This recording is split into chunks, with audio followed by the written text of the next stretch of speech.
Hello, and welcome to the Six Figure Developer Podcast, the podcast where we talk about new and exciting technologies, professional development, clean code, career advancement, and more. I am John Calloway. I'm Clayton Hunt. And I'm John Ash. With us today is Dr. Jeff Sutherland. After 11 years in the military, he became a doctor at the University of Colorado School of Medicine. Sutherland contributed to the creation of the Agile Manifesto in 2001. Along with Ken Schwaber, he wrote and maintains the Scrum Guide, which contains the official definition of the framework. Welcome, Jeff. Glad to be here. So before we sort of jump into the meat of things, would you give our listeners a little introduction to yourself? Maybe tell them how you got started in the industry? Well, I got started in the industry actually back in 1983. I was a professor at the medical school doing supercomputer modeling of the human cell. And we were using technologies that were used by the banks. And a large banking company came by that was running 150 banks all over North America. And they said, Jeff, you guys have all the knowledge at the university, but we have all the money. And they made me an offer that my wife could refuse. So I wind up at the bank. They called me vice president for advanced systems, but basically I was CTO of 150 banks. And so the first thing I realized, I was working mainly on the technical strategy, but as I was watching what was going on, they had all these huge projects with hundreds of developers on them, and they were all late. And every time they would get late, the managers would have more meetings, more reports, and they got later. Yeah. So I went into the CEO and I said, have you noticed all your projects are late? And he said, yeah, every morning, at least 4 or 5 CIOs of the banks call me up and they scream at me. And I said, it's not getting worse. We need to fix this. Mm. And when he asked me what to do, I said, well, at the university, I've been working at Bell Labs with some of their really high performing teams. We know how to fix this.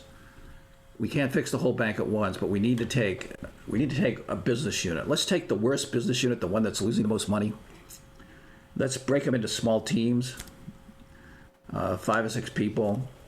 Let's have product marketing come in on Monday morning, give them a backlog that's ordered by priority and business value, and then let's deliver every Friday afternoon. If it's going to the banks and software, they're live on Friday afternoon with whatever is worked on that week.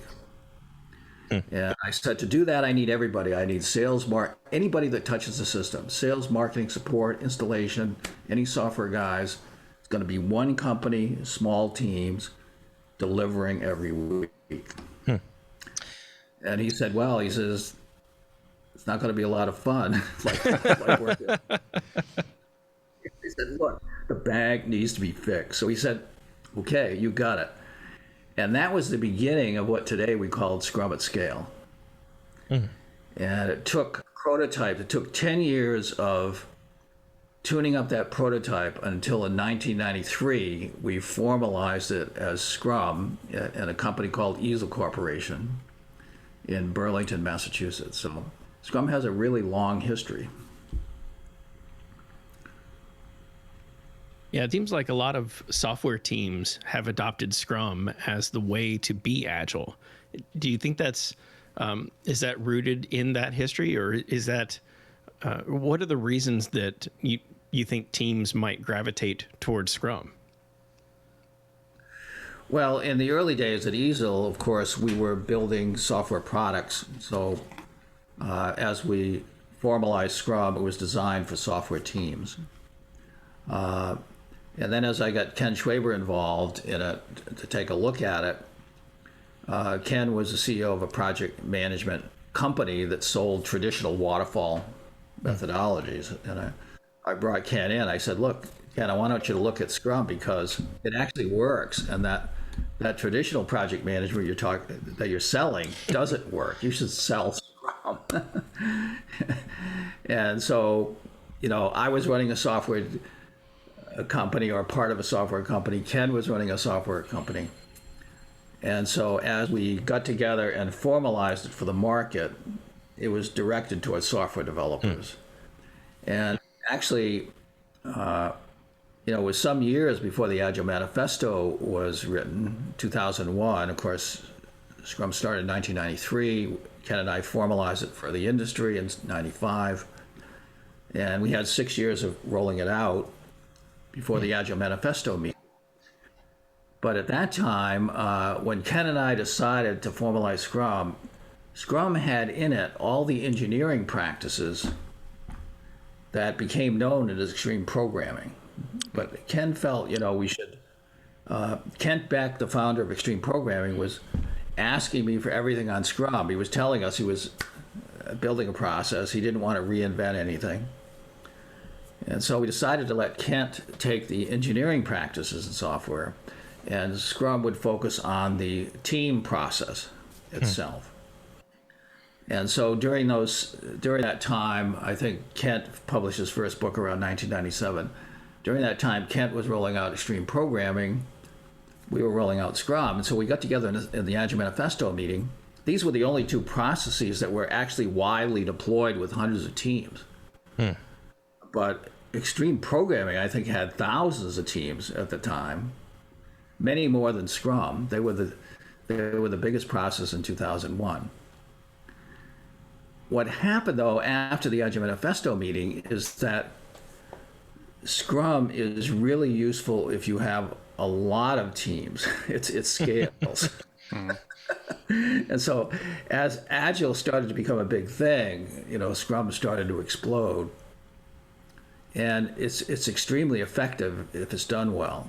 And so, it was benchmark. It was, I had been in a bunch of startups. I was brought in to actually start up a new entrepreneurial effort within a larger company when we built Scrum. So I knew that unless you could have a product that was 10 times better than the current products on the market, it's very hard to get adoption in a venture. You have to have radical improvement. And so we worked with I took all the years that I had spent, at least 10 years, prototyping this. We brought in the leading productivity company in the business at the time, led by Capers Jones, Software Productivity Research. We used their tools and technologies to benchmark what we were doing. And only when Software Productivity Research says, their tooling said this is 10 times faster, we said, okay, now it's ready for real time, okay? So that means that, our book, the book where we wrote down most of the Scrum, the art of doing twice the work in half the time. Well, twice the work in half the time is only 4 times better, right? Yeah. So this is conservative. People that do it well. I mean, the head of the venture firm that I work with has a little blurb in the book. He says, if you're not getting 3 times the work in a third the time, you're not doing Scrum right. At the venture group, they get 9x, right? So what does a high-performing Scrum team look like? Are there things that we can look to that we can make sure that we are following policies, processes, procedures, or is it something different than that? Absolutely. When I was in the medical school, I was working with a team at Bell Labs using tools and technologies. It was a team of about 5 people, and Kernighan and Ritchie were members of the team, the inventor of the C language and the inventor of Linux. And not Linux, but Unix. And what they taught me is that they had eliminated all job titles. They were only member of technical staff, because they said if you have specialized job titles, that slows teams down. And we found out later there was 10 years of research at Bell Labs on productivity of teams all over the world. And the major thing that slowed teams down was specialized job titles. So they have massive amounts of research to prove that. And so the optimal size of teams is really, Harvard's done a lot of research on this, is really 4 or 5 people. So your team needs to be small. I'm on a team of 6 myself. My company runs totally Scrum, and even when you get 6, it slows down a little bit from 5.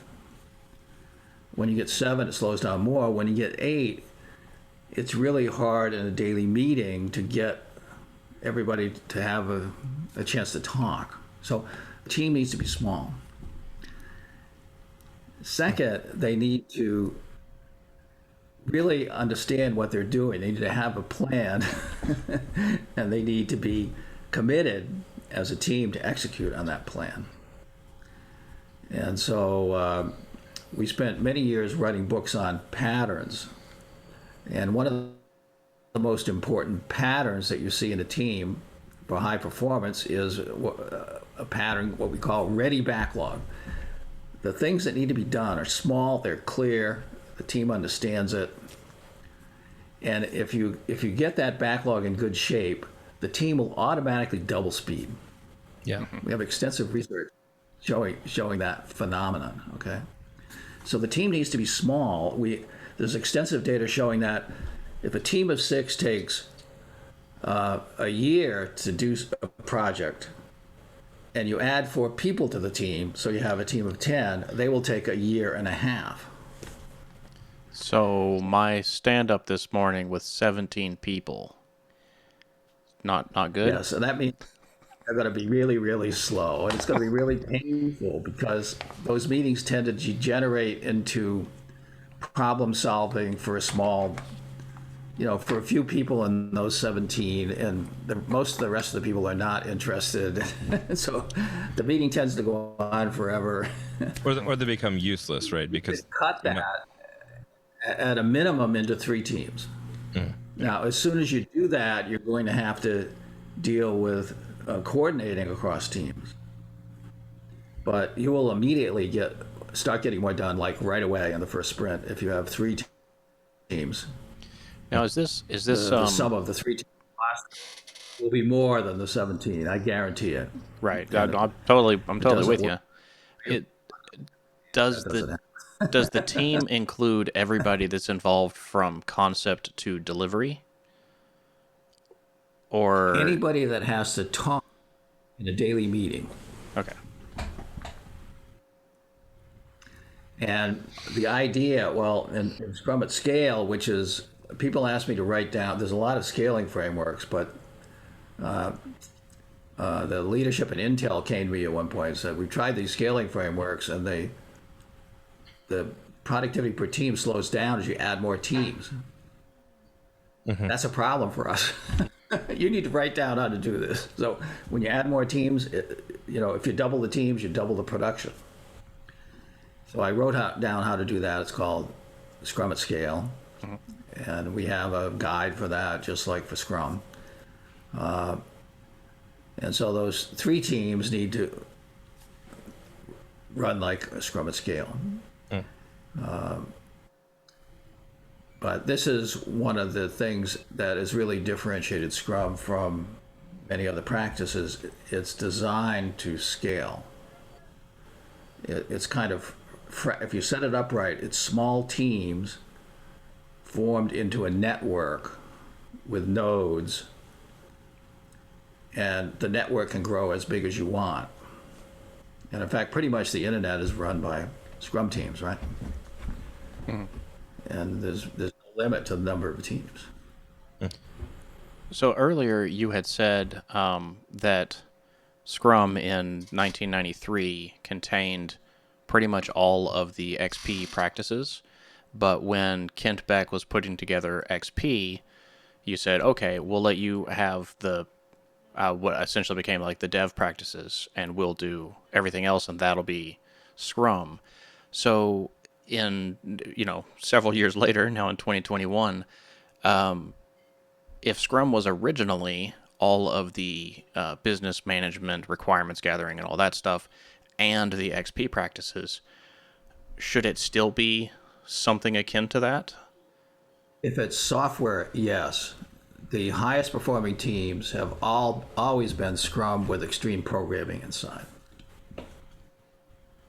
Because everything in extreme programming, you really need to have, software practices that really work. So for example, if you don't have continuous integration, it's a mess. You know? If you don't have automated testing, today you're in big trouble. Oh yeah. And so, you know, Amazon has 30. The last time I was at Amazon coaching the management, they had 3,300 Scrum teams delivering a new feature more than once a second live. Wow. To do that, you have to have really good engineering practices. Yeah, that's insane. Yeah. So what do companies get right, and for that matter, what do companies get wrong? Because it seems like a lot of organizations say, okay, we have a daily stand-up, so we're Scrum, or we have a backlog, so we're Scrum. They say, well, yeah, we do Scrum, but it's really sort of Scrumish. And I said, well, what is Scrumish? They said, we have a daily meeting, but not much else. Yeah. So a daily meeting is not going to make Amazon deliver a new feature more than once a second, right? You need really good engineering practices. You really need the team really collaborating together. You know, so in addition to the team being small and having a real clear backlog and objective, they need to be collaborating together. There needs to be more than one person working on a story to make it go really fast. And so if every team if a team has 7 different specialists and they only work on their own stuff, they're going to be really, really slow.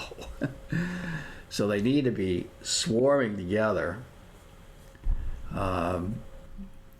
Somebody told me a while back in France that Google isn't doing Scrum anymore. I said, oh, what are they doing? They said, well, they sit around a table, they have their backlog on sticky notes on the wall, and as soon as someone's free, they go to the top item in the backlog. If they don't know how to do it, they learn it. So that means everybody has to know everything. Everybody's a full stack developer. Right. And if there's an impediment, that goes at the top of the list. So that's the first thing that's worked on, right? And they all sit around a table, talk to one another all day. It's like one big daily meeting. I said, well, maybe they're not calling it Scrum, but that's going to be a really fast team because it's small, the backlog's clear, they're focused, everybody's collaborating constantly to try to get stuff done, and they help one another out if they have trouble. And if there's a problem, that goes to the top of the list. They work on that immediately. The team just refocuses on that and gets it out of the way so they can go faster. So it's more than a daily meeting. Yeah. On the other, I should say, when we implemented the first Scrum team, we started to call it Scrum. We had sprints. We had, a product owner. We had a backlog. The very first sprint, we didn't have a daily meeting. But during the second sprint, we read a paper that Bell Labs had written after they had audited the fastest team that's ever been documented. It was a team at Borland. That team delivered 1,000 lines of production C++ code per week per developer.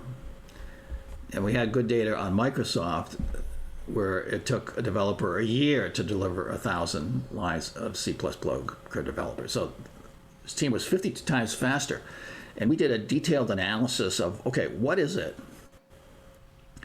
And we decided the only thing that they're doing that we're not doing is the daily meeting. In the very second sprint, we implemented the daily meeting. But then we quickly, we didn't really increase quickly.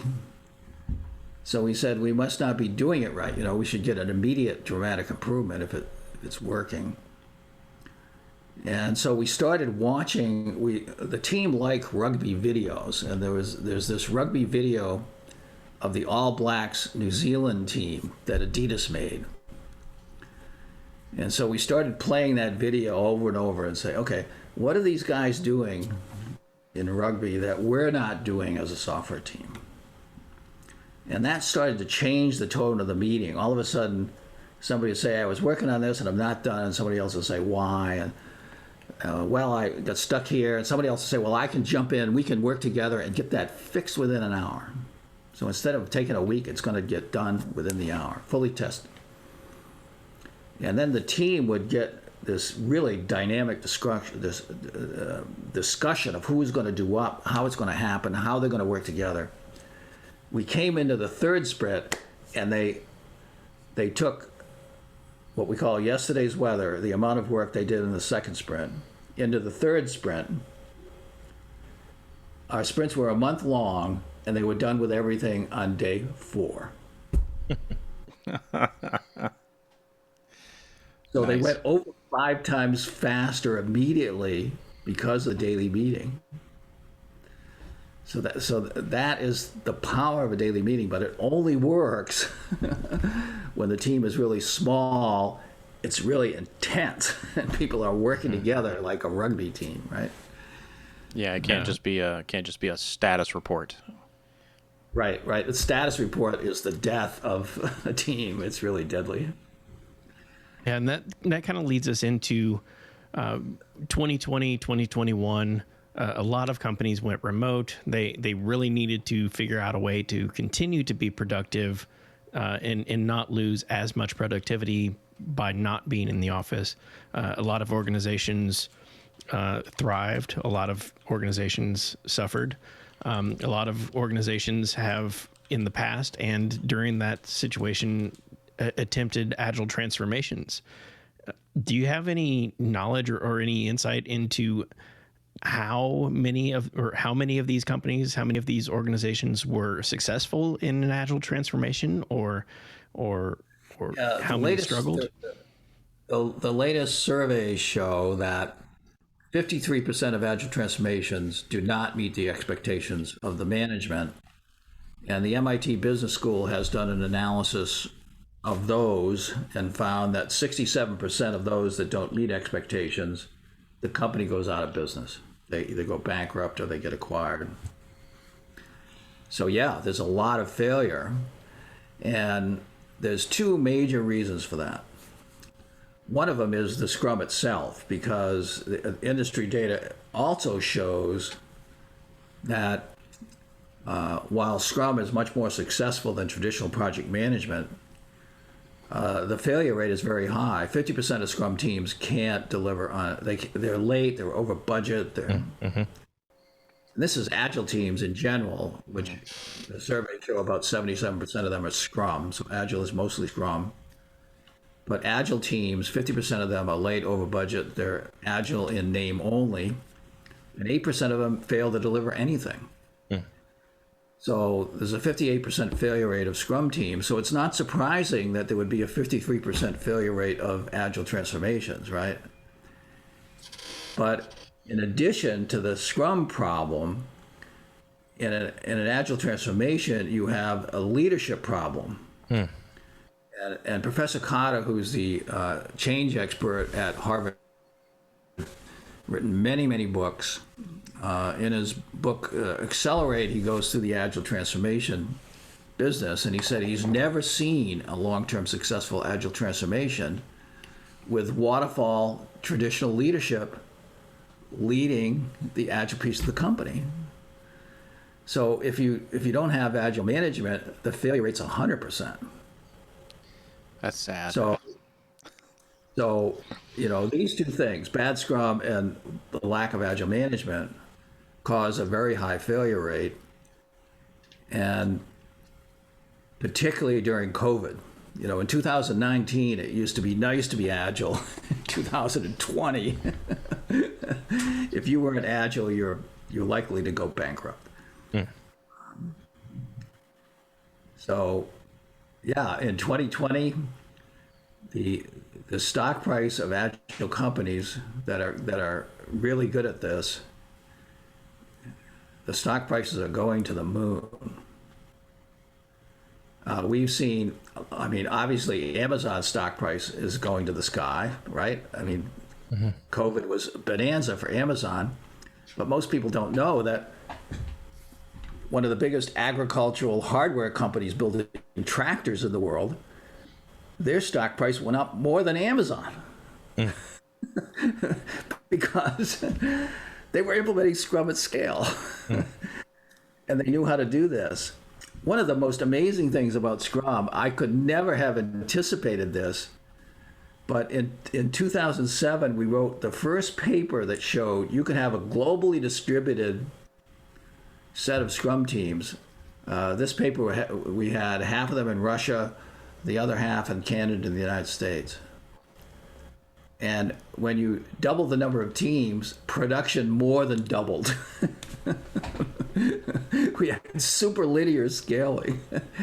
And in that paper, every team had half of the people in the United States and half in Russia. So every team was remote. And what that showed us is that if you do Scrum well, remote doesn't matter. Okay. So again, this is one of the reasons that COVID has been a bonanza, because all of a sudden, I mean, I got a call from one of the biggest biotech companies in the world. The senior manager said, Jeff, thank God we went Scrum 6 months before the COVID lockdown, because, you know, within a week we're operating remotely just like we were before lockdown. And our competition, they're dead in the water, and they are not going to recover until COVID is over. And it's not over yet. It's a year later, it's not over. And he said, not only that, when it's over, it's going to take them a year or two to dig out of the hole that COVID created for them. So COVID has been a huge accelerator of agile companies, and people are making a ton of money off it. Even some of our Scrum trainers that are smart enough to invest in agile companies. Let's put a little bit of your 401k in some of these agile companies, and let's see 10x, 20x, 30x in your 401k. That's what some of them have done. Cool. So it pays to be agile, and it pays to be smart. Invest in agile companies, but you have to check and make sure they're doing it well, right? Yeah, I hopefully we're not jumping back too far.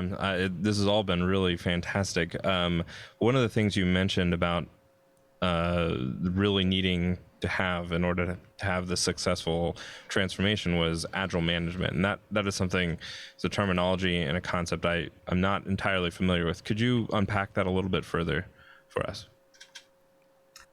Okay, so let's take one of the examples that I can talk about freely. 3M is a company that has been very successful over the years, and because of their background in hardware and lean, they were really receptive to Scrum. And so we've done multiple divisions. In 3M, we take it division by division because their divisions do quite different things. You know, the division that makes sticky notes is a lot different than the division that's doing healthcare and so forth.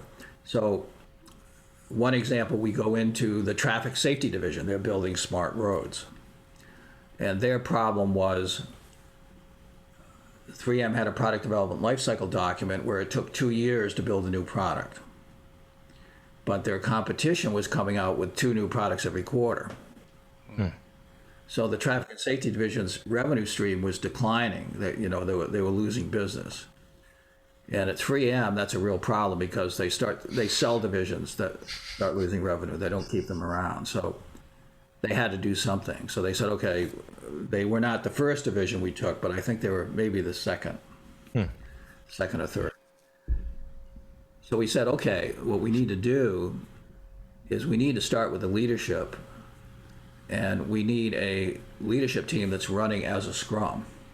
Okay. So we can train you in Scrum. You need to do Scrum, and your backlog is to set up the organization so that when we bring on the engineering teams, they are ready to run. And one of the first things you need to do is completely rewrite this 2-year project management lifecycle document, right? And change it so that you can deliver something every sprint. And they do 1-week sprints, which we recommend at 3M. And sure enough, by starting with the management initially, then when we rolled it out to the engineering teams, in the first quarter, they delivered 2 new products, just like the competition. But the manager was trained. So you need not only buy-in, you actually need engagement of the management to really make this work well. They need to be doing it. So what advice can you give to people who maybe are the developers down in the team level, or maybe they're a part of an organization who hasn't maybe fully bought into? There's still people out there that aren't into Agile. They're not into Scrum, and the team is looking at, hey, we would like to try to make a difference, but we only are empowered so much, right? Do they just say, well, it's not, there's no chance, there's no hope? Or what do you say to those folks who are in that situation? So in the early days, Scrum always started in the grassroots. So this was a problem for everyone, right? And in training people in Scrum, we're always training at the grassroots level, and they're constantly complaining about this. This is maybe the number one complaint. Okay. So what I've done for them is, well, first of all, I help the Scrum Masters understand how to make a case to management. You know, you really need to be able to negotiate with the management. Like, you come into the management, you say, you know, we're doing pretty well, but we could go twice as fast. Would you like to have that? And the management will always say yes, right? They say, well, we want that. This is what we need from you to enable that to happen. And then, of course, they'll say, oh, well, we can't possibly do that. You know, that's not the way we work around here. And then the Scrum Master says, well, we're just going to stay as slow as we are then until you're ready to help. And so you keep working the management until they bust loose. But today we have a class for them specifically I've created. And it's a class on Scrum at Scale. And that is a class where in the class we have nothing but Agile leaders, executives, lead Agile coaches. And we spent 2 days talking about how do you run an organization with Scrum. So today I'm telling the Scrum Masters the number one thing you can do is get your manager to come to this class, because then they're going to be surrounded by their peers. They're going to be evaluating their company against their peers. And they're going to learn what they need to do to help you be successful as a developer. So that's about the best we can do for them, is to create a special course. If they can't get the manager of that course, then maybe they should go to work for a more Agile company, right? Yeah. We had a group in Japan, not Japan, but in Germany. I was at a conference there talking about this in Berlin, and 15 people in a company in Berlin walked out of work the next day, went down the street and sold their entire teams. There were 2 or 3 teams. They sold their entire 2 or 3 teams to a startup. Wow. Because they realized the company they were in, the management wasn't going to do what needed to be done, so it didn't make any sense to stay there one more day. Wow. That is impressive. So it's either get your management in the Scrum at Scale course or take your team down the street, because there's lots of companies doing Scrum today. You know, in the early days it wasn't so widespread, but today there's a huge need, and particularly in COVID, there's a huge need for developers that can do Scrum well. And so you're in a market where you have leverage as a developer and a Scrum Master today. So.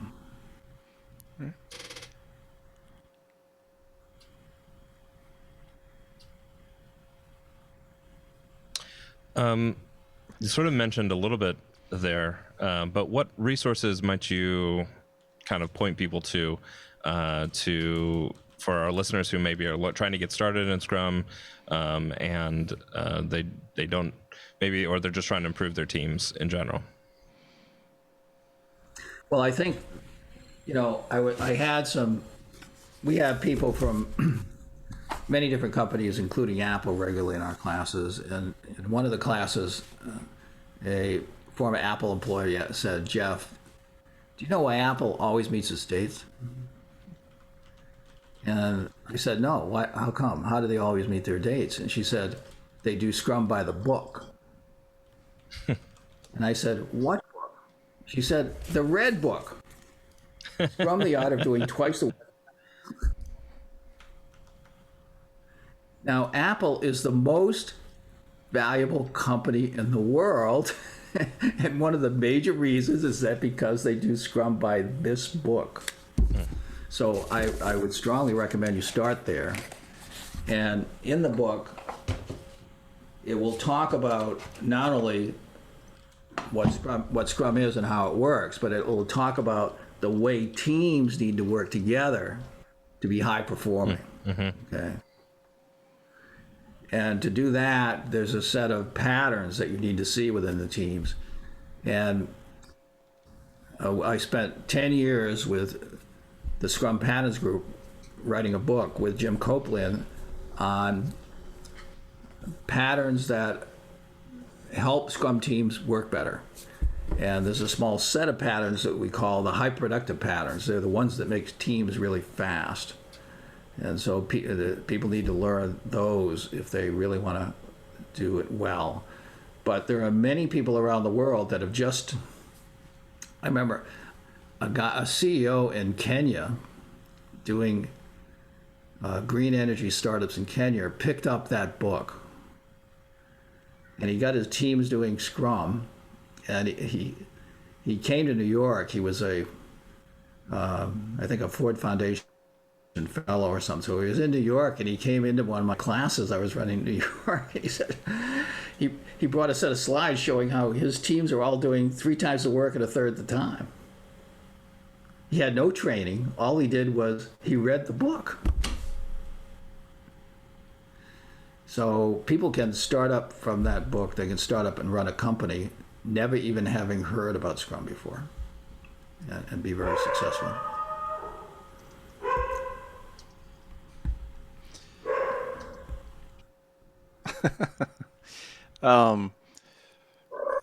So I've read several Scrum books, but they always seem vague. I guess I'm gonna have to go and read, get it from the source and read some of your books, because you certainly make it sound like it's less vague and more like prescriptive. Here's some actual things you can do. So I got to go check those out. What has been helpful in your career that you might share with those just getting started or those looking to level up their own careers? Well, I had the good fortune to have a lot of really good mentors, and I sought them out. And I was very fortunate to start off as a cadet at West Point in the military. And in the very first year there, I went out for the gymnastics team because the Olympic team was our coach. The coach was the Olympic coach. Mm-hmm. All the assistant coaches were members of the Olympic team. And so for years at West Point, 3 hours every day, including weekends, I had an Olympic coach training me to do better every day. And I learned the discipline. And that was tremendously valuable. And in the last year I was there, I wanted to build a championship team of my own. And I had the opportunity to build a ski team, which became the champion ski team at West Point. And simultaneously, I was in my company in West Point. I was given the role as training officer, and I trained the cadets how to do these formal parades on the field, where all the generals are there, the tourists. 3 times a week they'd have them. And my company L2 was known as the Loose Deuce because they were They had been the sloppiest company on the parade field for 100 years. The culture of mediocrity was embedded. And I tried every strategy that any manager has ever thought of, that none of them worked until I started putting color-coded notes on the bulletin board wall. You know, as they were marching back from the parade, I'd met with all the other training officers. We had the data, and every company was scored. I put a backlog of things they needed to fix to do better in the next parade. And I said nothing. It was like a sticky note backlog on the wall of things that needed to be improved. And within 3 months, that company self-organized into the best marching company probably that West Point has ever seen. They were selected to march behind the casket of our most famous graduate, General MacArthur, because of that. And that taught me about making work visible, the whole sticky note thing, self-organization. What is it that causes a team, without being told what to do, to self-organize into greatness? Okay, I learned all that at West Point. And it was because of the great leadership there that helped me understand what needed to be done. And then when I went out into the Air Force, I was trained as a fighter pilot in Colonel John Boyd's strategy. He's the greatest fighter pilot ever. And his strategy has now been taught in all the work colleges, and is the fundamental way the U.S. Marine works. And I was in Tokyo a couple of years ago meeting with Professor Nanaka, who actually came up with the term Scrum. He wrote a paper in 1986 in Harvard Business Review. They were looking at the best teams all over the world. It's called the New Product Development Game. He said the best teams are working so closely together and delivering things in short sprints. He says they remind us of the game of rugby. So we're going to call this Scrum Project Management after the scrummage formation in rugby. Well, today, Nanaka's writing a book on the U.S. Marines.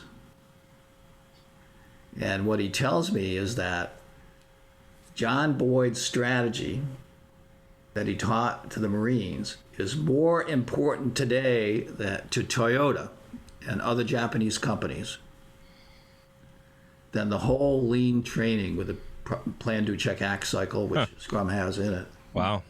He says, your introduction of what's called the OODA loop into Scrum takes lean to the next level, and that is the key to the future success of Japanese industry. Wow. Nice. So these things that we've been taught by great people, by John Boyd, by Nanaka himself,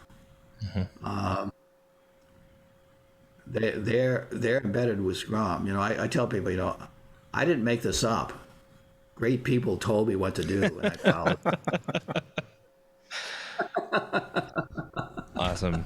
Well, in line of following that, where can our listeners go to follow you and keep up with what you're working on? Well, I have a company called Scrum Inc. and the blog at Scrum Inc. You know, all my blogs are up on Scrum Inc. I've talked to you about the Red Book, Scrum the Art of Doing Twice the Work in Half the Time, but we also have a book that really has a lot of case studies of agile transformations. So the Scrum Field Book, people might want to read that. And of course, I'm on Twitter, and I do a little bit on Facebook, LinkedIn. Cool. So that's where to go. I think the books, and then the Scrum Inc. blog, and then Twitter, Facebook, LinkedIn. Well, all right. Jeff, thanks so much for coming on the show. Really appreciate you joining us. Well, I'm glad to have the opportunity. It's great to talk to you guys. And All right, chat, hang out for just a minute. We'll wrap up the the outro of the podcast. I think there was one or two questions that we might try to get addressed. I know that Jeff has a hard stop at the top of the hour, so we want to be respectful of his time. So with that, we'll say that was Dr. Jeff Sutherland. After 11 years in the military, he became a doctor at the University of Colorado School of Medicine. Sutherland contributed to the creation of the Agile Manifesto in 2001. Along with Ken Schwaber, he wrote and maintains a Scrum Guide, which contains the official definition of the framework. If you like this episode, please like, rate, and review on iTunes. Find show notes, blog posts, and more at sixfiguredev.com. Catch us live each week on Twitch and follow us on Twitter at sixfiguredev. This has been another episode of the Six Figure Developer Podcast, helping others reach their potential. I am John Calloway. I'm Clayton Hunt. And I'm John Ash. All right, we've stopped recording the audio, but we're still on Twitch, Jeff. So, John, if you want to fire away with some of those questions, see if we can fit them in before Jeff has to go. Yeah, it looks like we're racing the clock on Zencaster for the upload. So I think we answered the Scrum and rugby question. I think Frequent Ward asked a while ago, what are some of the ways that XP practices can be discussed within teams where roles like product owners are not technical? How or when should some of the XP practices be discussed? Well, as I said before, I mean, in a sense, Scrum and XP have been designed to work together. Mm-hmm. Because Ken and I were talking to Kent Beck. We both were at the Agile Manifesto meeting. We encouraged him to pursue the engineering practices at XP. And I remember I've done workshops with some of the XP founders, and I remember I did one at MIT, and at the end they said, okay, Ron Jeffries was with me, he's an XP founder. Mm-hmm. Well, where should we start? And Ron Jeffries said, you should start by implementing Scrum, and then I said, and then you should immediately implement the XP practices inside the Scrum.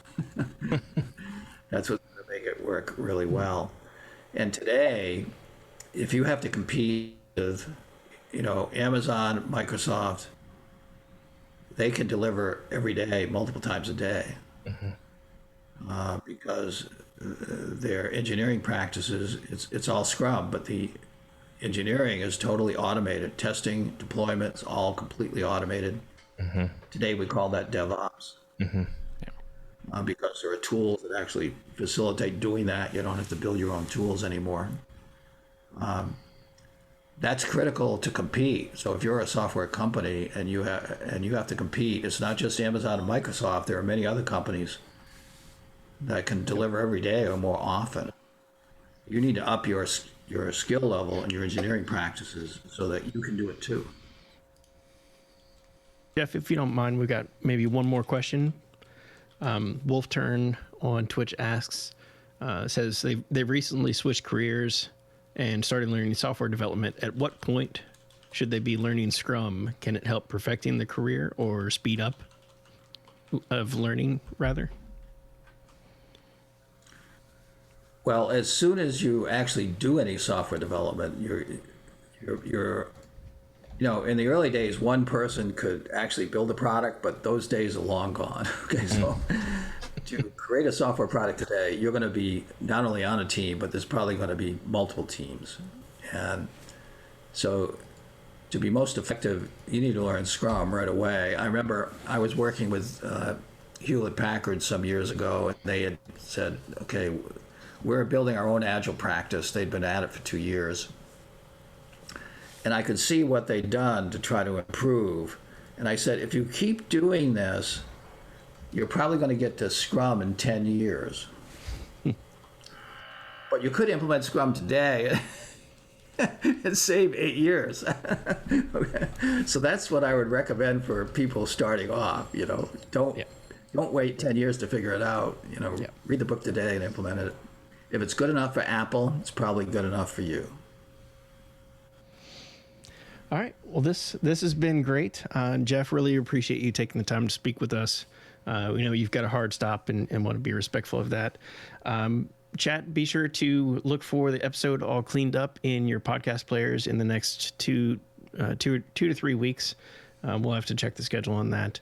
And Jeff, if you've got something you'd like us to coordinate the release of the episode with, we can do that as well. We will be back on, Clayton, John, Ash, and I will be back on at 8 p.m. Eastern tonight, working on live coding on some personal projects. With that, we'll say good night. Hope you join us again at 8 p.m. Eastern or next Monday, 6 p.m. Eastern for the recording of the podcast, and we will raid our friends over on the Microsoft Developer Channel. Good night, everyone. Right. Good night.